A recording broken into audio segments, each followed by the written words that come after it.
what drew me to open, oh, thanks, Katie. What drew me to open pedagogy was that um, in my English curriculum, as AI was emerging, I realized that the learning outcomes of the course were changing, and they were changing in ways that I didn't know where they were going to go. Um, and so I started to look for textbooks to say, all right, I need a textbook that's going to talk about how AI is going to impact the field of composition. And if you all are in different disciplines, you might be thinking, how is AI going to impact your discipline in the future? Where can you get current, relevant, and up-to-date research on how AI is going to impact your field? And my guess is that you can't. It's just too current and things are changing too quickly. But what open pedagogy does is it allows students to take some control of the learning outcomes, to take control of the selection of resources that you're using for teaching, the content, the textbooks, and even the activities and assignments, so that you can adapt them to current events. Um, and a little bit of my timeline here. I've been working with open pedagogy. Um, well, my thinking on how I needed to change my curriculum began right around when ChatGPT came out. In that following spring, I think English teachers and teachers in a lot of disciplines, especially ones that are heavily impacted by AI, programming is another one, art is another one. But we had to think this is going to take control of our disciplines unless we think of a way to respond to it. So that summer, I got a grant working with learning design team. And in the fall, I piloted an open pedagogy course. And the goal of that course was to put my students in the place where they would be creating their own OER textbook that describes how do writers succeed now that AI exists.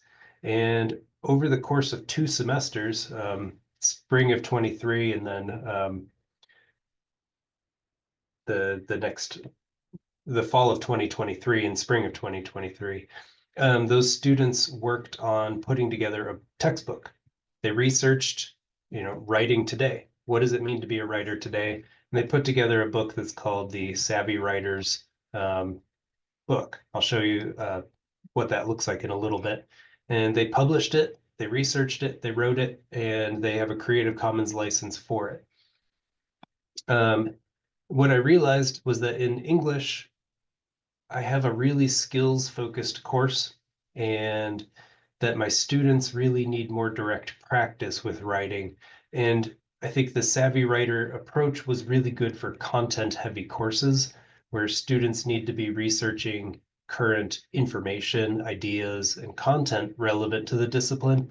But I switched it to a skills based approach where students were composing arguments and then publishing them rather than writing about the process of composing arguments.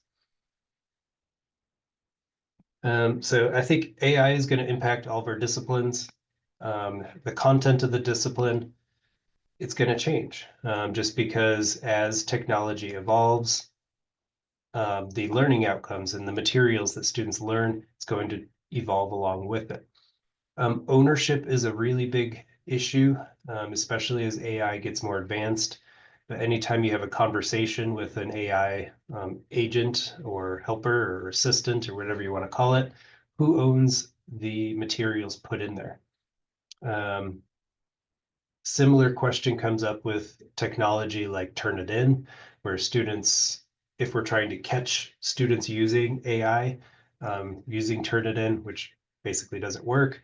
But if we do that, there's a clause in Turnitin's language saying that they retain ownership and property over those materials.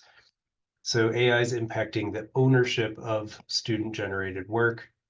There's also a huge negative impact on motivation, I think, because if students are taking classes and they can just get ChatGPT to do the work for them, why would they really put in the effort to learn stuff? And then this is going to undermine learning and the accomplishment of learning outcomes. And my fear was that I would be grading and giving feedback on AI generated work rather than student generated work. And at some point, I would realize that, hey, I should just get AI to do this feedback for me. And then it would create a loop where robots are giving feedback to robots. And I just wanted to get out of that kind of vicious cycle. So I think the way to get out of that is to start reframing how we think about not just AI, but technology in general. And this is a quote from the Savvy Writer that my students wrote. And I think one of the neatest things about open pedagogy projects is that you can then turn around and cite your own students because they actually created a work that is now published and available for the public to read. But these students put it this way. They said it's crucial to remember that education has always been subject to change, adaptation, and growth. Now, with AI at the forefront of educational discourse, it is imperative that we equip ourselves with the knowledge to navigate these shifts, ensuring that we are not blindsided by the transformative potential of this technology. And I think having written that a year ago, I think it's only become more true the more I learn about how AI is being transformative and I think accelerating in that direction. Okay, so before I talk about some of the additional benefits of open pedagogy, I wanted to take you on a little bit of a tour through an open pedagogy class, just so you can get a sense and a feel for what it looks like when you take the idea of openness and you extend it to your learning outcomes, to your course policies, to the texts of your course, to the assessments, and to the grades. So full disclosure, I went all in on open pedagogy, and I'll talk a little bit about how you don't necessarily need to open up every door in your class to student choice and student autonomy. I did just because I like to kind of dive into the deep end and see how it goes. And I will say, I think it went really well. This image here, the Book of Arguments, it's a book that this past fall of 24, my students composed. Each student owned a chapter and they collaborated on it, put it together, and they self-published it in Amazon, which it's supposed to be fully free. Um, as of right now, I need to do a price matching with Google Books. But here's the, am I still sharing my screen here? Yes, okay, good. But yeah, so it's supposed to be free, not 99 cents, but I'll get it down to free. But this is a book. They came up with a pseudonym for the author name, and they assembled the chapters, did the AI generated book cover, and published it. So kind of working backwards from there. Oh yeah, I wanted to show you real quick. This is the Savvy Writer book that they published. We didn't do this one in Amazon, but we did decide to make it publicly available in Google Docs through a Creative Commons license. And this one, instead of students owning each chapter, they worked in groups to work on the chapters. And I think the most powerful part about open pedagogy projects, I think, is about the author section, where as their final kind of wrap up the semester project is to write in about the author's blurb for themselves, where they can just say a little bit about themselves. And then at the end of the semester, they become a published author. And I just think that's a really neat way to end a semester. Katie, good question. So far, nobody has downloaded the book just yet. I think partly because I haven't got it to free. So that's a good question, but I haven't to my knowledge, I don't think anybody's downloaded it. Okay, so how do you, oh, Kristen, good question. Who picked the chapters and topics that would be covered for this book? Let me start with one of the first activities. So in an open pedagogy where you're giving students decision-making authority over the learning outcomes of the course, over the course text itself, you do need to give them a little bit of structure and guidance in how to go about picking a chapter or a topic for the book.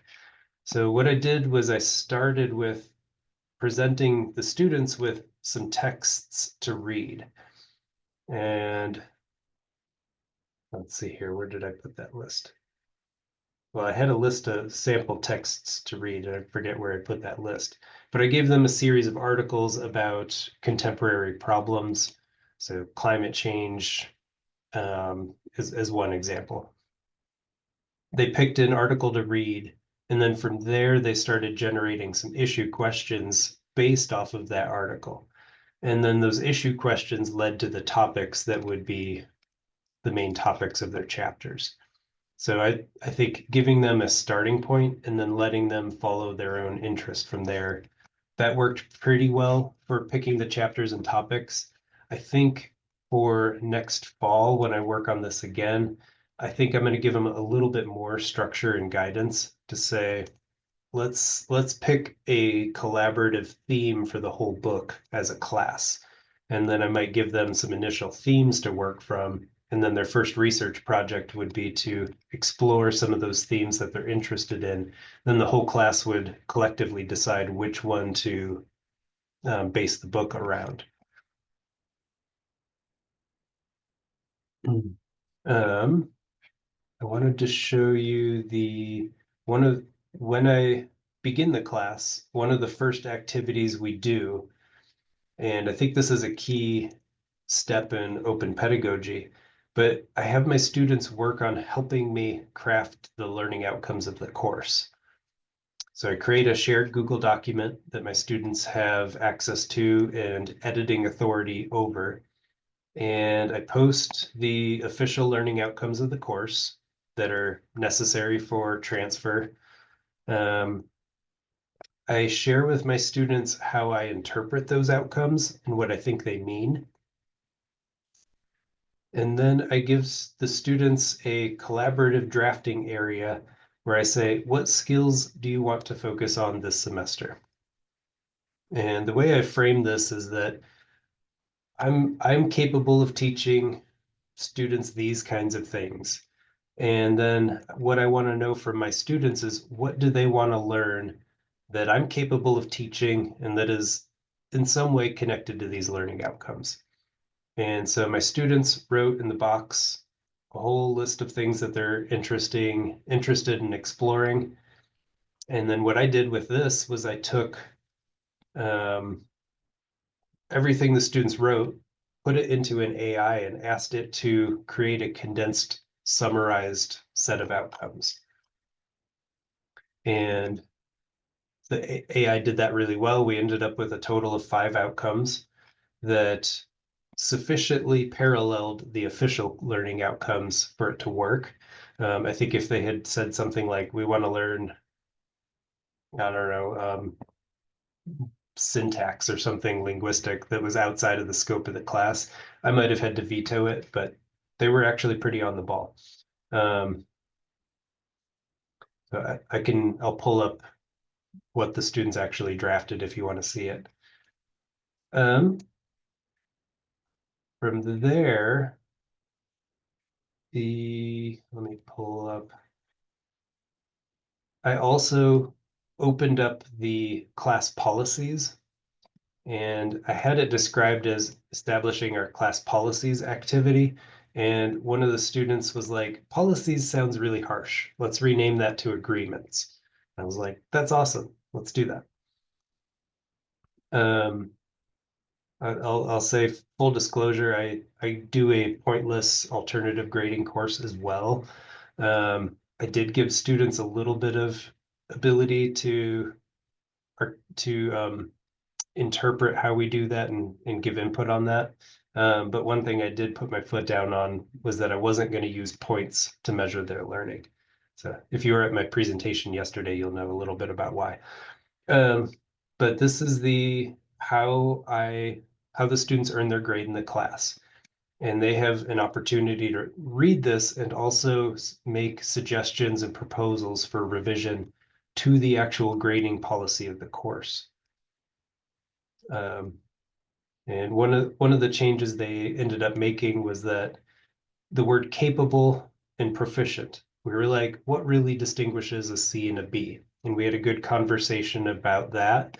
And I ended up changing it in the official syllabus from proficient to capable to emerging, where I thought the C level was really had to be better distinguished. But that's something I wouldn't have known that students were confused about that unless I had given them the chance to really thoroughly comment on the policies. I want to show the, I also put together a policy around AI where I tried to frame it as, as positively as I could about how are we going to use AI, how are we not going to use AI, and when. And that was a really helpful chance to get real-time student input on whether or not these policies would be something that students would accept and agree to. And I think that that's really important because if you don't have buy-in with your course policies, students are going to have a hard time getting motivated to really participate in the course. Sorry, I seem to have closed my presentation here.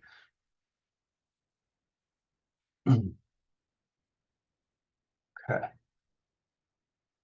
So another place that I think shows the students collaborating is once we got to the point where students had researched their topic, they had explored the position they were going to take, then we started delegating the publication process out into teams.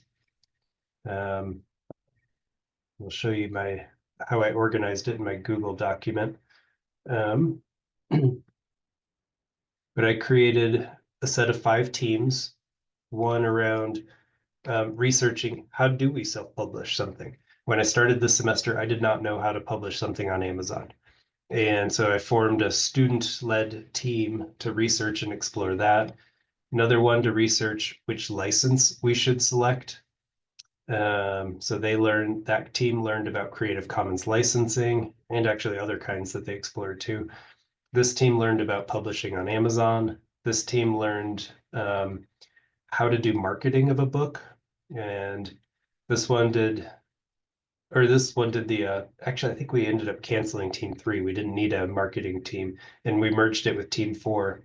And this team, they really dove in and they were like, all right, how do we promote this book? How do we get the word out there? And they created a Facebook group page built around this, recruited 118 people to, I don't know, join the Facebook page, which to me seems like a lot. I'm not big on social media myself, but they did a really great job of saying, hey, here's our book. Let's get some people who are interested in this. And I think if they had chosen to try and sell the book for a profit, I think they could have really jumped off with that. But they wanted to publish it for free so that students could access it and make use of it in the future. So this is inside of the team's Google document page where they're researching the self-publication process. I have the students join a team. And then this is another instance where you really need to coach students in how to collaborate effectively. So select a primary mode of communication, select a secondary mode. And if you do any online group projects, I highly recommend having 2 backup modes of communication. And then I used the Getting Things Done organizational strategy from, I think it's David Allen is the author there, but I had him keep a next step list to really help students hone in on what's the thing that needs to get done and how do we do it. And so part of what students are learning here is collaboration and also moving a project forward. And I think those are learning outcomes that are going to be relevant today, even if AI changes the word processing kinds of things that students do today. Okay. Um, just kind of an example of student work on an essay project. They students had a hard time writing over each other's words in a Google document. And so they ended up selecting different colors for each of their um, the text that they were creating themselves. That messed with my brain quite a bit. I was like, just write over top of each other's words and be open about what you're doing. But then they put it all together and made a really interesting essay about whether or not AI generated art is valuable. But I really like Google Docs as a platform for this collaborative drafting approach. Okay, feel free to pause me if you have questions about the specifics of the course. Um, I wanted to talk a little bit about some of the impacts that happen once you enact open pedagogy and why I think it works.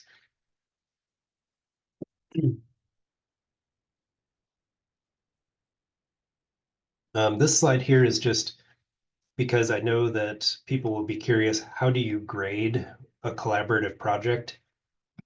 So I grade on an outcomes-based approach, where this semester they selected 4 outcomes to focus in on.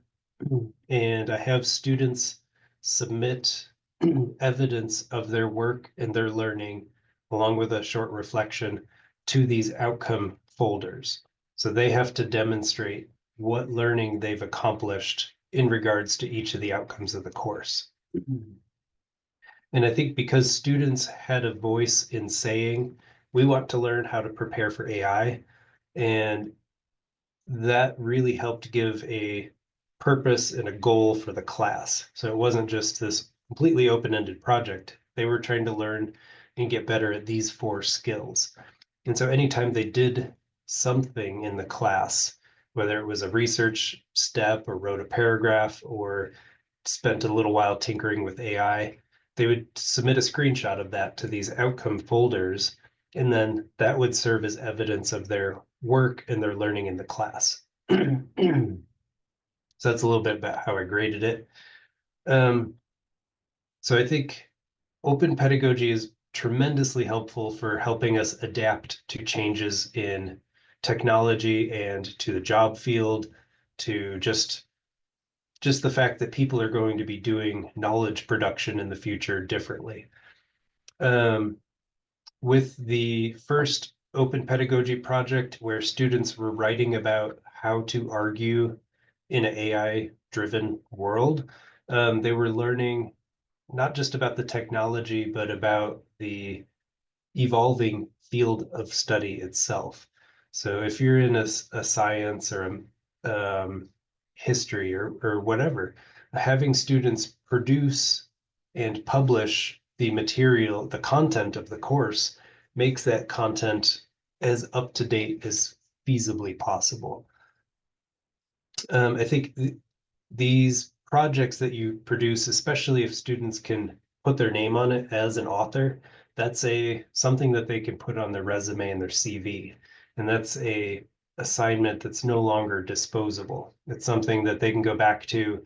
They can check on the Amazon page to see how many downloads it's gotten, or they can get a hold of me and see how their book is being used in the future. And I do plan on using that book as guidance to say, this is what one class did. What might we do differently with the project we want to do next semester? I think there's also a really strong equity component where these technologies are highly likely to create further divide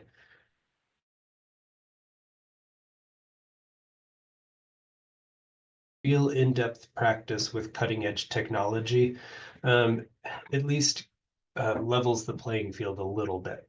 I'm at a community college where not a lot of students are getting the most advanced, up-to-date exposure to technology, but I think by diving into AI-based projects and using AI and putting students in the driver's seat of the class, they they built a lot more fluency than they otherwise would have. I also think one of the main problems with AI is that it makes cheating on courses really tempting. But with open pedagogy, when you allow students to create the outcomes of the course around things that they actually want to learn and around things that are going to be valuable for their own future selves, there isn't a reason to cheat anymore, because they've created their own learning goals. And then the work of the class is just working towards those learning goals. And also giving them ownership over the grading process and the grading standards allows them to say, you know what, I want to aim for proficient with these skills by the end of the semester. That's where I want to get. And then when I'm evaluating their work, I'm not evaluating it in terms of whether they achieved my goal for them. It's whether they're making progress towards a goal that they had a say in creating. Now, I don't think this works for universally. It's definitely not a silver bullet, and some students were using AI in ways that are more likely to be a crutch than a aid to their own skill development. Um, but most of the students were like, I want to focus in on learning this, and I want to get better at that. And they actually did embrace that learning process. We also, I think, partly in giving students a little bit of guidance and structure around the topics they picked for the book, we were able to dive into some really relevant and interesting topics that are just a lot more relevant today than a lot of the traditional topics that students write about in English composition. But if you're in different disciplines, you can theme or direct or guide students towards themes that are relevant and important in your disciplines. And a point that was made by Kay early on was that in this developing this project was that AI really allows us to do more advanced learning and practice. It moves us up Bloom's taxonomy of learning.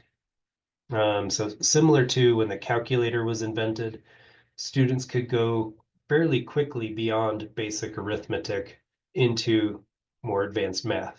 So in a similar way, AI allows us to tackle more advanced critical thinking, to dive deeper into information literacy, and to get into actually publishing stuff because the production of text's just easier now. So let's take the learning and move it forward into a more advanced territory. Um, I think a couple of questions. I think AI is going to be really disruptive for faculty jobs. And so we need to be thinking for ourselves about how we're going to adapt our teaching in ways that are going to be relevant going forward. And I think a key question we can be asking ourselves is about what we can teach or offer our students that they can't learn from AI. So providing an experience where they collaborate in groups, get to know each other as peers and in a way as colleagues. That's an experience that they're not going to get just by opening up AI and getting taught by a robot assistant.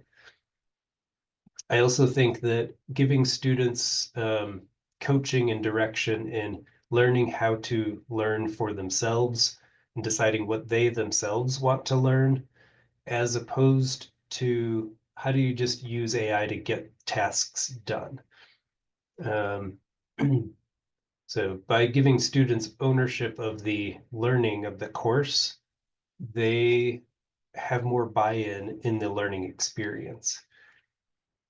I think in the slides, I put a citation for really short Chris Anson essay where he's talking about the cognitive consequences of AI. And he makes a really great distinction where there's work we do, where in the process of doing that work, we ourselves are changed. So as my students are writing an argument, they're forming their own belief system about the world. Um, and there's other work that AI can do for us just to make our lives easier. But distinguishing between work that we want to do for ourselves because it will help shape our worldview and our character versus stuff that AI is a great tool that will help expedite. But I highly recommend that Chris Anson piece for anybody needing a way of explaining when to use AI versus when to really do the work yourself, or when students should be doing their own work. And then I think there's also the technology has always disrupted our fields of study. It's always disrupted educational systems. And there's a tendency to focus on how this is going to be bleak and bad, but we can also think about how it's going to open up new possibilities for what we do in the future. Okay. And I think, again, I like to cite my students because they dove into these projects, and I think the writing they produced is well worth citing and paying attention to. But Sandra Nagian, in her argument that AI generated writing is not a form of professional theft, one of the points she makes is that every technological innovation has invariably faced skepticism, primarily centered around the fear of human redundancy. The introduction of AI in the creative sphere has been no exception. However, a more measured observation reveals that AI isn't here to overshadow human creativity, but to amplify it. And I think that impacted my own thinking about how can we use AI in ways that are going to enhance, amplify, assist our creativity, not as something that's necessarily going to be a threat to us. Here's Chris Anson, who's I just mentioned a bit ago, but he puts it as um, using AI-based natural language processors to handle routine tasks does little to challenge the cognitive processes of the human writer. The reason is that the writer is ordinarily not significantly changed by the writing task. So I think helping students select tasks that are beyond routine, that are things that they meaningfully want to work hard at, will help them embrace the effort of whatever learning goals you've got. Um, I do think that open pedagogy taps into learner-centered teaching as well as self-determination theory. And this is just a little bit about outcomes-based teaching and how open pedagogy helps build intrinsic motivation. Um, I'm going to kind of glide over this slide, but I think the key here is that providing autonomy, helping students build skills or competence with skills that they see as being related or connected to their own goals in life, and that also help them build a connection to the larger community in the world. Um, that gives them more intrinsic motivation to do the work and do the learning um, in a learning environment where it's really tempting to have AI do it for you. So I think part of our response to AI needs to involve very deliberately and intentionally building intrinsic motivation with our students. And I don't think we could do that unless we give students a really high degree of autonomy and control over the direction of the courses that they're taking. Another student of mine, in his essay called The American Educational Experience, um, he's writing about problems in education today and looking for solutions to try and address these problems. Kayan says, The best solution that I was able to find was holistic learning, which is a shift from the current educational role of rote memorization to a more holistic approach that encourages critical thinking, problem solving, and creativity. Shifting to this type of education would require more real world application to in-class education and would greatly benefit students' preparation for the future. And I think he's spot on, and I think open pedagogy is a really effective way of doing exactly that. Couple considerations if you're thinking about adopting open pedagogy. Students do need support in adopting. It's a new curricular approach. So thinking intentionally about how to coach students in picking topics, how to coach students in forming groups, how to structure and provide directions that are very transparent and explicit. I think that will help students feel comfortable. And one of the goals of open pedagogy is that students are learning how to become creators and owners of knowledge. And I think if you think of that as an outcome in and of itself, and something that you deliberately build time to teach students how to do that, that'll help them become experts in a particular field and make and ensure that you've got time in your class to really say, okay, let's pause and just talk about how do we do this. And then any type of collaborative project, build in just extra time to make teams, establish communication. And then once you have those teams going, you can really delegate a lot of work that might have fallen on you as the teacher before, but now students are able to be in the driver's seat doing it.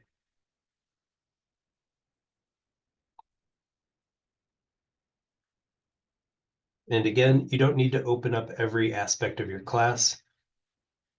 I opened up the outcomes, the content, the assignments, the policies, and the grades. I think you can kind of use this questionnaire for whether you want to, for each aspect of your class, do you want it to be totally opened up and controlled by students or just partially or not at all? So don't necessarily jump into the deep end like I did here, but I think make some intentional choices about which parts of your course to open up to student ownership and how you're going to guide students through that.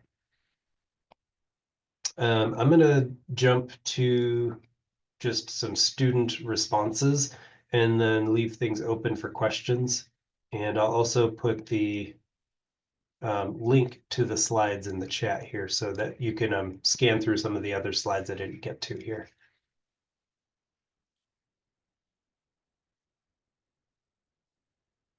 But yeah, thank you for being here, and thanks to Katie for recording and facilitating this. I think that very much helps me just focus on what I'm doing.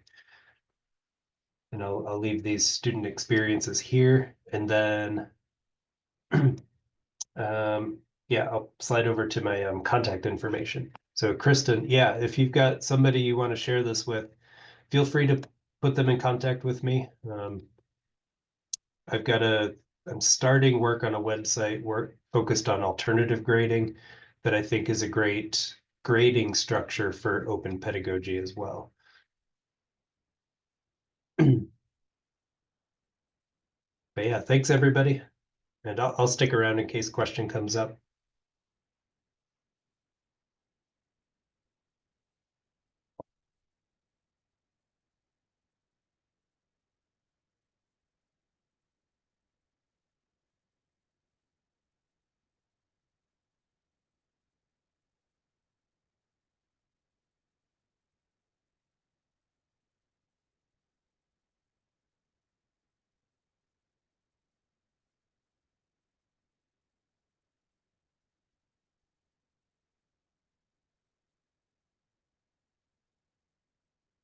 Oh yeah, Melanie, yeah.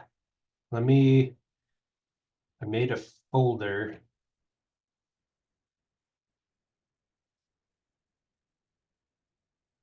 I think I made a folder.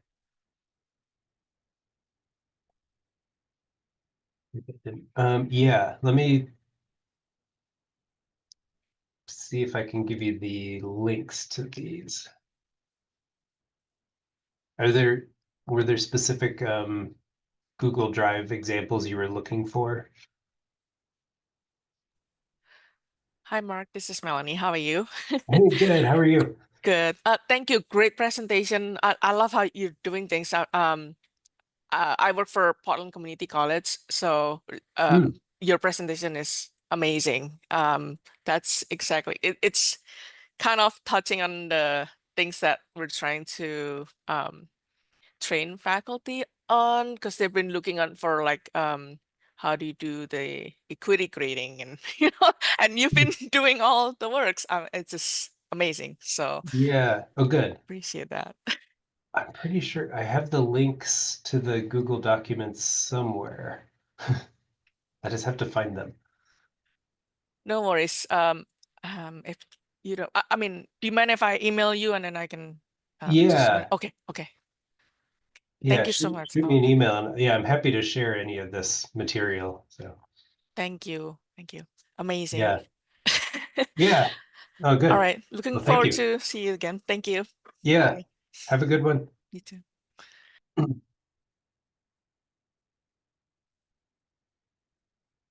Yeah, thanks, Lee.